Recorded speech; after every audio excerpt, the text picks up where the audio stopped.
Three organizations that you represent actually have something in common. If it comes to GIA, it is there to create clarity about what a diamond is.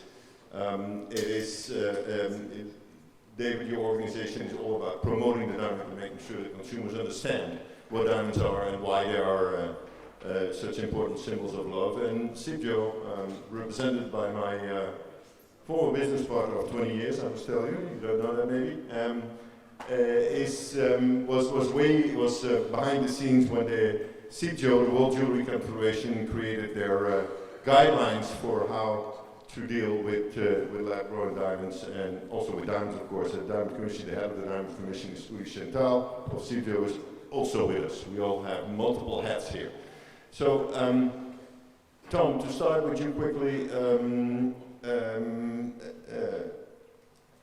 GIA is not an organization to pick a fight, but a lot of people like to pick a fight with GIA, which actually is more or less what Martin did during his speech yesterday. Why is GIA doing with grading of lab-grown as it does, and where do you think it's going? And how is the consumer going to be guaranteed that he's getting what the information that he needs, and the retailer? Can you say briefly something about that? Yes, sir. Thank you very much, and thanks for starting with an easy question. So, related to man-made diamonds, GIA has been following these developments. In fact, in the archives, I found a letter in January of 1956, so 1 month after General Electric introduced, and they used man-made diamonds, by the way, at the time. So we've been really paying attention to those developments since then. They came to us in 1971 with the first gem quality synthetic diamonds. We actually, at that time, in an entry that's still available for anybody who wants to read, talked about the differences, and we used the GIA grading system at that time just to describe them. So the next phase, into the 1980s, of course, we saw much more development, first with Japanese and Sumitomo, and others started to produce synthetic diamonds for gem quality use. And fast forwarding, it was 2007, we began to issue the first reports for man-made or laboratory-grown diamonds. At that time, we used more general terms, but the foundation was still the GIA system that was created decades before. And then, of course, a couple of years ago, we used the exact same terminology. So, and your fundamental question was, why have we done that? And GIA is as you know, is a nonprofit public benefit company or organization to ultimately to educate the consumer. Felt that our board and executive team felt that was an important step.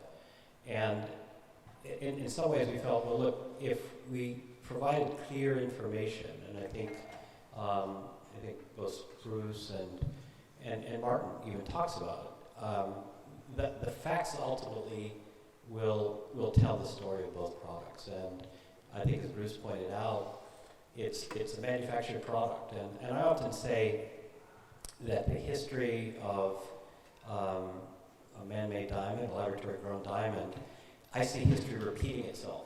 We've seen the story play out with synthetic ruby more than 100 years ago, the sapphire, emerald, alexandrite, so, etc.